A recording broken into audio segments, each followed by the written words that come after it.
Mon invité, je suis vraiment content de le recevoir. C'est un historien, c'est un écrivain. Il a eu plusieurs rôles dans le monde de la lutte québécoise. C'est lui qui a parti également le temple de la renommée de la lutte au Québec. C'est un peu comme Monsieur Lutte au Québec. En plus, il fait partie de l'équipe de description de la lutte WWE à TVA Sport, Pat Laprade, qui est mon invité. Salut Pat, comment ça va? Ça va très bien, toi, Gab. Ça va très bien. J'ai-tu oublié un rôle parce que t'en as quand même pas mal? Probablement, mais moi-même, j'ai de la misère à tenir le compte à un moment donné.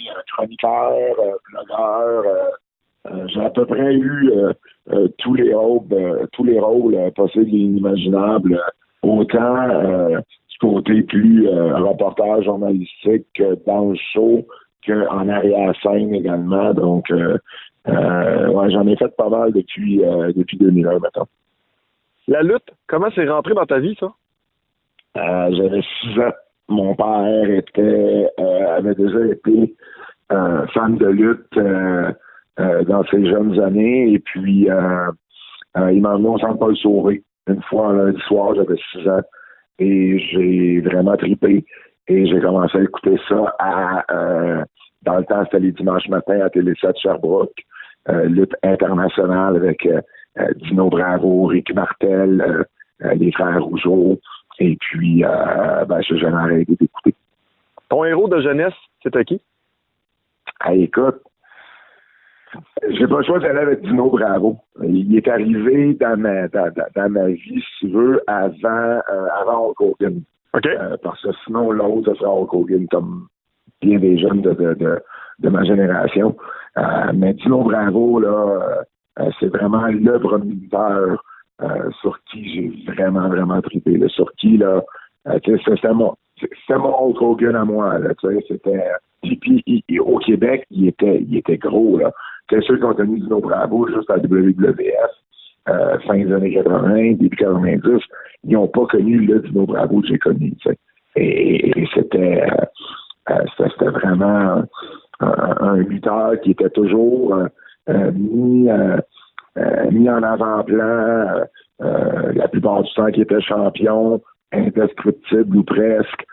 Donc, ça a été vraiment, vraiment mon premier coup de foot de lutte. Pour moi, Pat, j'essaie des fois de me mettre un peu dans la tête. Un jeune exemple arrive qui me dit moi plus tard je vais devenir un lutteur professionnel et je vais gagner ma vie avec ça. Bon, tu dis ok, il est pas utopique, mais il a des grandes ambitions. De ton côté, tu gagnes ta vie dans le monde de la lutte en général. Si on t'avait parlé de ça il y a plusieurs années, on aurait dit là vraiment c'est utopique. Comment t'as fait pour monter les échelons et réussir cela? Ben écoute, en toute franchise, je gagne toujours pas plus ma vie avec la lutte. J'ai quand même un métier du lundi au vendredi qui me permet d'avoir une stabilité financière. C'est sûr qu'en même temps, je suis rémunéré plus. Maintenant, je ne l'ai jamais été avec tous les projets dans lesquels je suis impliqué. Là, tu l'as mentionné, la lutte à TVA Sport. Le podcast avec Kevin Raphaël à Cube Radio, les antipodes de la lutte, mes chroniques, mes blogs sur le tvsport.ca, plus évidemment, bon, les livres, les documentaires auxquels je participe. Bon, tu sais, la lutte a une plus grande place maintenant dans ma vie qu'elle n'en a jamais eu. C'est un peu drôle parce que je me souviens quand j'ai commencé à m'impliquer plus sérieusement au niveau québécois en 2001, je m'étais dit, tu sais, m'en faire ça jusqu'à 30 ans, puis tu sais, je vais arrêter après. Et là, je vais avoir 33 ans cette année. Et je suis impliqué plus que jamais. Ça me fait rire quand je repense à ça. C'est moi, j'ai commencé à m'impliquer. J'ai toujours été un fan. Mais en 2001, j'avais un de mes amis, Philippe Leclerc, qui avait un site web qui s'appelait attitudeqc.com. Et puis, j'ai commencé à écrire des chroniques sur son site. Et au même moment, lui a commencé à s'impliquer au niveau québécois avec la Fédération de lutte québécoise, la FAQ, qui appartenait à l'époque à Paul Leduc. Mais bon, c'était toute la famille Leduc qui était impliquée là-dedans, le Carl, Kim, Pierrette, à ce moment-là également, Yann. Et puis, j'ai commencé à m'impliquer moi aussi. Lui, il était dans les histoires, dans les scénarios, c'était le vice-président de la FAQ et moi, je suis devenu son secrétaire. Okay. Et puis, à un moment donné, comme dans tout bon scénario, il y en a un qui s'est reviré sur l'autre. Donc, moi, je suis devenu le heel, je suis devenu du vilain. Et puis, j'ai commencé à manager une équipe un peu à la Paul Heyman ou à la Eddie Christmas pour les plus anciens. Et puis, c'est le même que j'ai été de plus en plus impliqué. C'est le même qu'à travers Paul Leduc que j'ai connu d'autres anciens. Paul a été bon pour moi là-dessus. Des gars comme Maurice Vachon, Raymond Rougeau, Gino Brito qui était impliqué avec la CPW à ce moment-là à Gatineau. Donc, tu sais, les anciens ont commencé à être un peu impliqués autour de ce que je faisais. Puis, en 2004, j'ai créé le premier almanach de la lutte au Québec, que j'ai eu pendant 4 ans. Là, c'est un résumé de l'année, si tu veux, que je faisais et puis que j'imprimais, que je produisais en petites revues que je vendais à travers les différentes promotions de lutte au Québec. Et puis, c'est là que j'ai créé le premier temps de la renommée de la lutte au Québec. C'est là également que j'ai créé les prix de l'année pour la lutte au Québec. Deux choses que j'ai encore aujourd'hui, que je m'occupe encore aujourd'hui. Mais le temps de la renommée, c'est là que j'ai eu besoin d'avoir les anciens. Fait que les Gino Brito, Mad Dog Vachon, Raymond Rougeau, Paul Leduc, et j'en passe, ont commencé à voter pour ce temps de la renommée-là. Et puis, quand j'ai voulu faire une édition spéciale 5e anniversaire de mon almanach, je voulais faire un top 25 de meilleurs lutteurs québécois de tous les temps. Alors, je me suis arrangé pour que un paquet d'anciens lutteurs, anciens journalistes, fans qui avaient connu différentes époques, votent pour ça. Puis quand est venu le temps d'écrire les biographies de ces lutteurs-là, moi, je demande des almanachs genre en français et en anglais. J'ai demandé l'assistance de Michael Ryan, qui était le publiciste de la AWS, sous le nom de Lacor, c'était son surnom. Et malheureusement, il est décédé aujourd'hui. Mais à l'époque, c'est lui qui a commencé en fait, sur qui à qui j'avais demandé là, de m'aider là-dessus, parce qu'il y avait une bonne connaissance. Keller Kowalski était décédé, puis il y avait une bonne connaissance. Il avait écrit un article sur lui, puis j'avais réalisé qu'il avait une super bonne connaissance là, de la vieille lutte. Et lui m'a donné l'idée à un moment donné, il dit, écoute, pourquoi on fait pas juste des biographies, qu'on fait pas comme ce qu'il avait appelé à l'époque des side stories, là, tu sais, parler d'un événement de leur carrière ou si on est pour parler de Raymond et de Jacques Rougeau, pourquoi on parle pas également de leur feud, de leur rivalité avec les Garvin, des trucs comme ça. Fait qu'on commençait à interviewer les Raymond Rougeau, Ricky Martel, Gino Brito, etc. Malheureusement, l'emploi qu'avait Michael, à un moment donné, il a pas permis de continuer à travailler sur le projet. Mais là, moi, je commençais à trouver ça intéressant de travailler à deux là-dessus. Hein. On se sépare quand même la tâche et tout ça. Puis c'est là que j'ai rejoint Bertrand Hébert, que je connaissais depuis quelques années. On se côtoyait dans les différents shows de lutte au Québec. Et puis, je savais que Bertrand avait une très grande passion pour la lutte professionnelle et une bonne connaissance du passé là, de ce qui s'était déroulé ici au Québec. Donc, il a embarqué à pieds joints dans le projet. Puis, de là, a fini par découler nos 2 premiers livres là, sur l'histoire de la lutte au Québec à la semaine prochaine, si tu le veux. Puis, Mad Dogs, Mrs. and Screwjobs en anglais. Et puis ça, je te dirais, c'est sûr, ça a été là un tremplin pour moi. Tu sais, moi, je pensais en faire un livre. Mais mettons, tu sais, que ce soit français ou anglais, je pensais en faire, tu sais, en écrire un. Et c'est tout. Puis finalement, il y a eu d'autres livres. Puis les livres m'ont amené vers d'autres opportunités. Et ça n'a jamais arrêté depuis. Là. Parle à la semaine prochaine, si Dieu le veut, qui est selon moi, je pourrais dire d'une façon quand même modérée. C'est une Bible, c'est quand même une Bible. Pour moi, c'est un livre qui est extraordinaire. Je l'ai dévoré. Même chose pour le livre sur Mad Dog Vachon. Pour moi, c'est 2 chefs-d'œuvre un peu qui ont été écrits sur la lutte au Québec. Tu sais, c'est des choses auxquelles tu as participé. Tu as interviewé un paquet de personnes également dans le monde. Mad Dog Vachon, en passant, regarde, ça demeure. J'ai écrit j'ai écrit 3 livres jusqu'à présent et Mad Dog Vachon demeure mon préféré. Parce que c'est beaucoup... J'ai adoré le fait de pouvoir aller aussi loin dans un même personnage. À la semaine prochaine, on passe en rafale plus d'une centaine de lutteurs. On fait le profil d'une centaine de lutteurs, certains plus exhaustivement que d'autres, mais c'est jamais comme faire 300 pages sur une même personne. Et j'ai vraiment, vraiment adoré le processus. Et pour vrai, là, c'est drôle parce que c'est peut-être celui des 3 qui est le moins vendu. Ah ouais. Ceci dit, il s'est vendu, mais si on les compare les 3, c'est celui qui s'est le moins vendu et ça demeure ce jour mon préféré.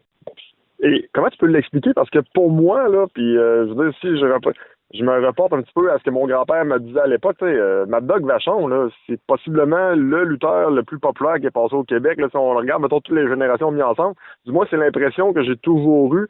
Comment t'expliques ce fait-là? Ben, je te dirais le lutteur le plus populaire de l'histoire du Québec, c'est définitivement Yvon Robert. Ça n'a jamais été. Ah oui, j'avoue qu'Yvon Robert fait partie des grands aussi. Maurice Vachon, ça a été probablement le Québécois qui a eu le plus de succès à l'étranger. Et je te dirais que par la fin de sa carrière, Kevin Owens risque de l'avoir dépassé juste parce que il y a la plateforme qui est la WWE derrière lui. Mais j'explique ça, je pense, c'est parce que c'est dur à expliquer.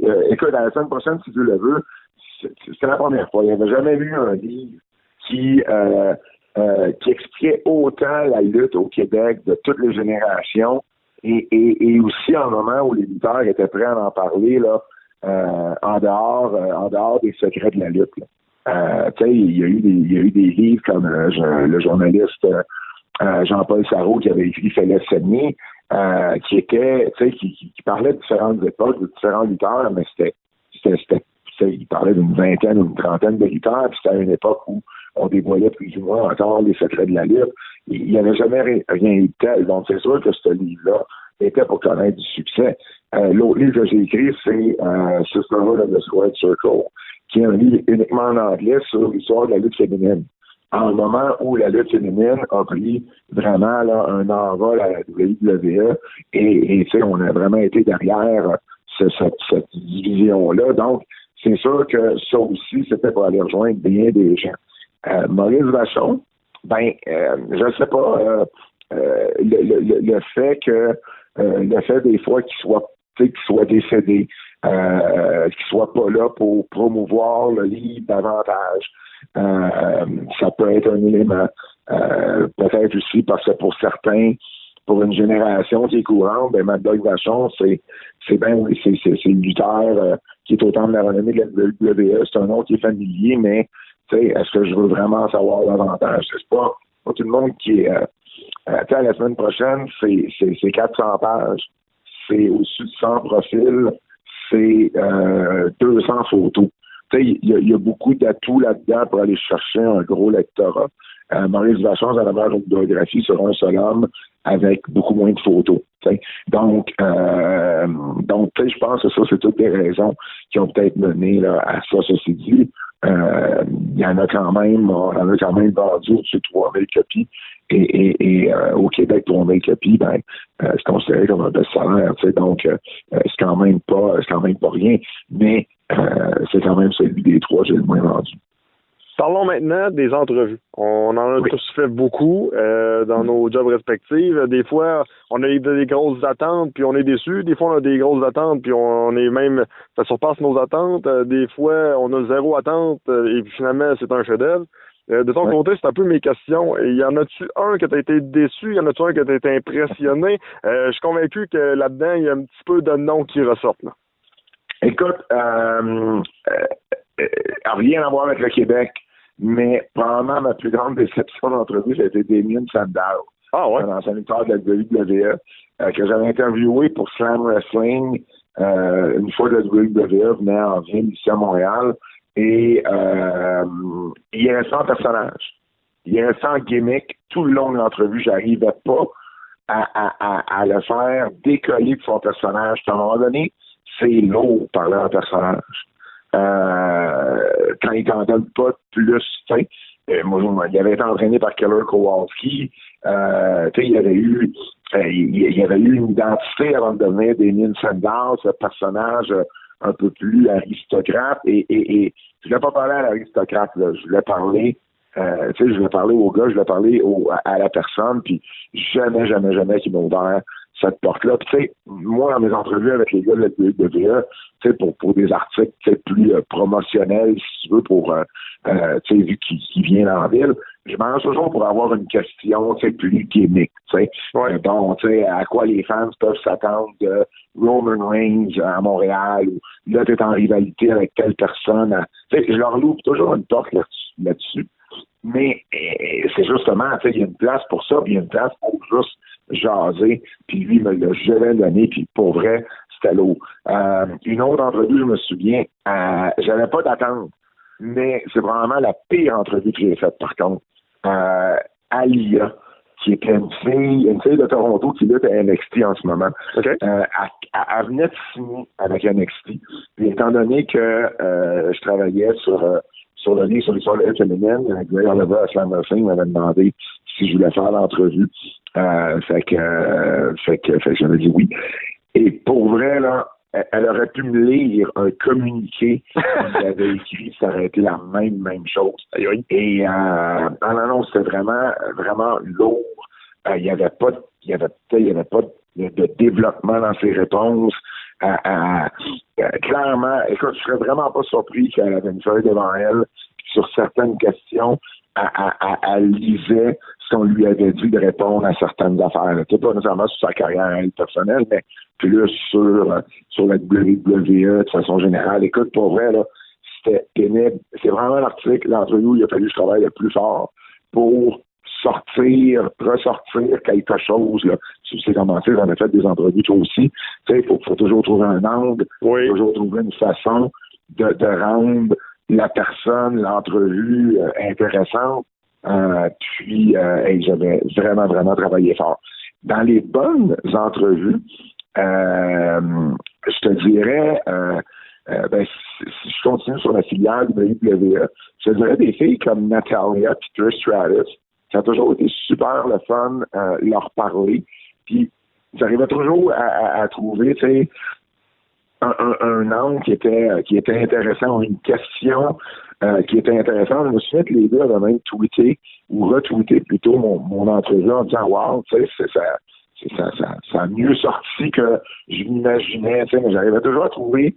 Je m'appelle Trish, je lui avais parlé, elle avait été intronisée au Hall of Fame, au Temple de la renommée de la WWE, puis elle avait sorti une liste, je sais pas si tu te souviens, une longue liste avec un paquet de noms qu'elle voulait remercier sur sa carrière, puis il y avait certains noms qu'on avait vus à l'écran, puis étant donné qu'elle est canadienne, il y a des noms qui me disaient vraiment quelque chose, tu sais, puis des fois c'était genre un animateur de radio à Toronto que je connaissais, tu sais, puis je l'avais questionné là-dessus, puis elle était comme surprise de ça.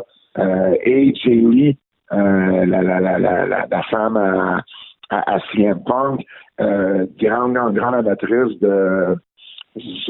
amateuse, en tout cas une grande fan, une grande fan de jeux vidéo. Puis j'y avais demandé c'était quoi son jeu vidéo préféré. Elle avait parlé, ou le premier jeu vidéo en fait auquel elle avait joué, elle avait parlé d'Excite Bike sur Nintendo, puis on avait fait un bout là-dessus. Des fois, sortir une question que la personne ne s'attend pas, ou de parler d'un sujet qui ont vraiment à cœur, ça vient souvent les mettre en confiance.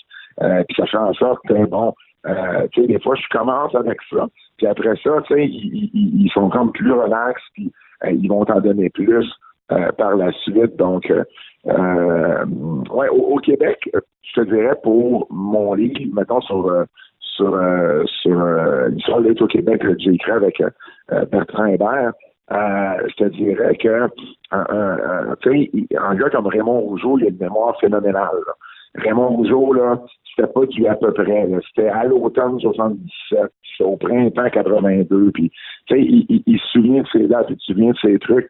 T'en as d'autres comme Francis Martin, qui est malheureusement décédé aujourd'hui. Lui, là, écoute, là, j'avais probablement une meilleure chronologie de sa carrière que lui se souvenait. Okay. Par contre, il est très anecdotique, Francis. Fait que c'était super cool parce qu'il traitait, c'était anecdote après anecdote, puis c'est correct, la chronologie, tu sais, je suis capable de la trouver, ta chronologie, tu sais, mais les anecdotes, ça, je les sais pas. Tu sais. Fait que ça, puis c'était toujours drôle, puis je me rappelle, dans le classement des meilleurs lutteurs au Québec, je pense que j'avais terminé, j'ai le goût de te dire 20, dans les cinq derniers, entre 20 et 25, je pense. Et il m'avait dit, je l'avais questionné là-dessus, puis il m'avait dit, ouais, je pensais que tu connaissais ça à la lutte. combien ça coûte combien ça me coûterait pour augmenter mon classement, tu sais. Fait que, tu sais, c'était un bijou en bout de ligne, même si c'était totalement différent d'un Raymond Rougeau ou d'un Ricky Martel. Et tu parles justement des fois de sortir des histoires et je me rappelle que je t'avais parlé un petit peu à toi, j'avais parlé également un petit peu avec Bertrand concernant une entrevue avec Abdullah the Butcher et j'avais eu autant mes attentes étaient super grandes parce que c'était comme l'ancien voisin de mon parrain qui est décédé aujourd'hui du côté de Montréal il y a plusieurs années et on me disait qu'il était sympathique et tout ça. De votre côté, vous m'aviez dit ça dépend des fois des côtés. Et finalement, en entrevue, ça avait été une perle. Il m'avait même dit que le personnage du fils d'Abdullah, qui est fait par Drew Onyx, il avait capoté sur ce personnage-là, qu'il rêvait de le manager, puis tout ça. Cette fois-là, il m'avait quand même agréablement surpris parce que les histoires qu'on entendait des fois sur Abdullah the Butcher, c'était que c'était un monsieur à l'argent un peu. Là. Ah, ben écoute, moi Abdullah, en fait, la façon que je l'ai interviewé, c'est que Gino Brito m'avait appelé quand Abdullah était en ville. Il m'avait dit, je vais manger avec Abdullah, sa tante vient avec nous. C'est de même que j'en avais profité pour lui parler du projet, puis tu sais, squeezer une couple de questions. Abdullah, tu vois, j'avais un livre pour lui. Quand le livre a été publié, je l'ai vu. Je lui ai ou non, en fait, le livre n'avait pas encore été publié, excuse-moi. Mais le livre était sur le point d'être publié, puis je lui en avais parlé, je l'avais vu, il était venu à Montréal pour la TOW. Puis je lui en avais parlé, puis je lui avais dit, écoute, tu sais, le livre va sortir, telle date, ou tu sais, on s'est fait un peu parler avec Gino, tout ça. Et sa réponse a été, bon, ça va être quoi ma cote sur ce livre-là? Fait que, tu sais, c'est sûr que, tant mieux si toi, tu as eu une bonne expérience. Mais oui, Abdullah, il était reconnu pour ça. C'était difficile d'obtenir quelque chose de gratuit d'Abdullah. C'est un gars qui était très à l'argent. Mais écoute, tant mieux si tu es capable d'avoir une belle entrevue avec lui. Surtout que c'est un personnage qu'il n'a pas toujours été. Pendant longtemps, le personnage d'Abdullah, c'est qu'il parlait pas. Là. Exact. Il faisait pas d'entrevue, là, Abdullah. Là.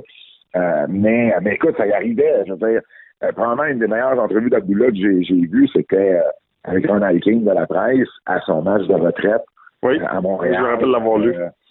Donc, tu sais, là, il avait vraiment été très ouvert, entre autres, sur son âge, qui était toujours une question avec lui, parce qu'on ne savait pas vraiment, puis ça avait toujours été un peu dans les secrets, puis là, c'était ouvert, vraiment, des entrevues, là, c'est ouvert le plus. Là. Le temps commence à presser, mais il faut absolument que je te parle de la lutte à TVA Sport. Je pense que jusqu'à présent, on peut dire mission accomplie. C'est de retour, enfin, la WWE à la télévision québécoise et je crois que le succès est présent. Ben écoute, on a célébré notre 100e au mois de septembre, notre 2e anniversaire la semaine dernière. Donc, on est très contents. Je te dirais la chose que je suis le plus fier de ce projet-là, c'est que moi et Kevin Raphaël, je crois, on a réussi à aller chercher une nouvelle génération de fans de lutte. On a un following qui est beaucoup plus jeune que je m'attendais, en fait. Et ça, on s'en rend compte quand la WWE vient au Centre Bell, par exemple. On se fait, et je dis ça dans le plus positif, dans le sens le plus positif possible, on se fait envahir par une meute d'enfants, d'adolescents qui veulent des photos, qui veulent des autographes. Et c'est tellement, tellement cool de voir que, parce que c'est la WWE, parce que c'est en français, on est capable d'intéresser une nouvelle génération à ce divertissement sportif-là. Et tu sais, je me reconnais là-dedans. Tu sais, moi, à leur âge, à 8, 9 ans, rencontrer Guy Yoré ou Édouard Carpentier, étaient les commentateurs à l'époque, j'aurais trippé, là. Je me souviens encore d'avoir demandé un autographe à Gino Brito au Forum de Montréal. Là, je m'en souviens comme si c'était arrivé hier. Ce qui est quand même particulier parce qu'aujourd'hui, Gino, c'est un ami. Je vais chez Gino une fois par 2 mois, puis je vais souper chez lui avec lui et sa femme. Et il m'accueille à bras ouverts. Puis il me semble qu'il n'y a pas si longtemps, j'étais l'enfant, le fan qui lui demandait son autographe. Et je me revois en eux. Et je pense que c'est ça qui est la beauté de la chose. On a eu beaucoup de messages de pères, particulièrement, qui nous disaient « Hey, moi, j'ai commencé à vous écouter, c'est vraiment cool. » Puis moi, j'écoutais ça quand j'étais petit. Fait que là, j'ai initié mon gars, ma fille, mes enfants à écouter ça également. Puis on écoute ça ensemble comme une activité père-fils ou père-enfant. Et c'est comme, c'est super. Là. Parce que ça faisait 19 ans là, qu'on a débuté en 2017, ça faisait 19 ans que la lutte n'avait pas été, la WWE plutôt n'avait pas été en français au Québec. Et qu'on le veuille ou pas, ça demeure les plus gros joueurs dans l'industrie. Il y en a eu de la lutte en français ici, là, je veux dire, Pianiste, Intact, Marc Blondin, PCO, Sylvain Grenier, Chief Kelly, ils ont mis ça à bout de bras pendant des années et des années. Mais malheureusement, c'est pas la WWE. Et il y a vraiment une différence marquée à ce niveau-là. Puis je pense que c'est vraiment, vraiment un projet. Le pire là-dedans, regarde, c'est moi, être commentateur, là, c'était une des tâches que j'haïssais le plus faire avant d'arriver à TVA Sport. Premièrement, probablement parce que j'avais jamais les bonnes circonstances. Là, je veux dire, des fois, je l'avais fait, c'était soit pour des chaînes communautaires, c'était dans une salle, c'est de la lutte indépendante, mais que je faisais que des fois quelques commentaires, puis j'arrivais jamais à trouver mon rythme, j'arrivais jamais à être bien installé, puis je me trouvais pas nécessairement bon, probablement à cause de tout ça, puis fait qu'à un moment donné, je le faisais juste pas, c'est pas comme si les occasions arrivaient non plus à la tonne, là, parce que bon, c'est pas tout le monde qui avait un accès télé pour ou une plateforme, peu importe, pour avoir des commentaires. Mais quand TVA Sport appelle, c'est pour la WWE, ben c'est dur de dire non.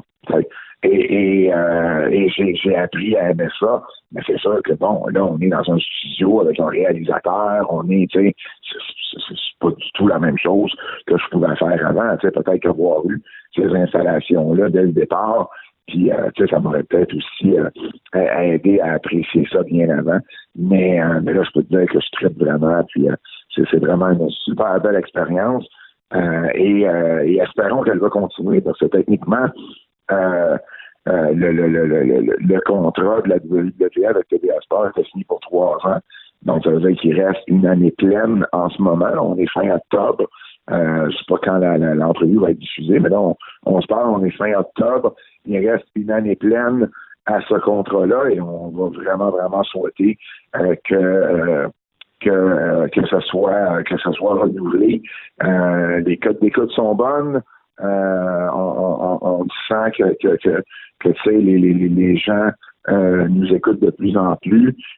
Puis c'est tellement le fun à travailler, tellement le fun à faire que j'espère que ça va continuer. En bout de ligne, j'ai pas la prétention de dire que je suis un Édouard Carpentier, un Guy Yoré, un Marc Blondin, un Michel Normandin, un Raymond Rougeau qui ont fait ça ou qui font ça encore, comme dans le cas de Raymond, depuis ils ont fait ça pendant des années et des années et des années.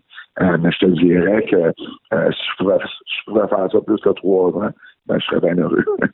Moi, je pense que ça va arriver. Pat, un gros merci pour ton temps. Félicitations pour l'ensemble de l'œuvre. Puis continue parce que je pense que la lutte au Québec, ça passe en grande partie par toi.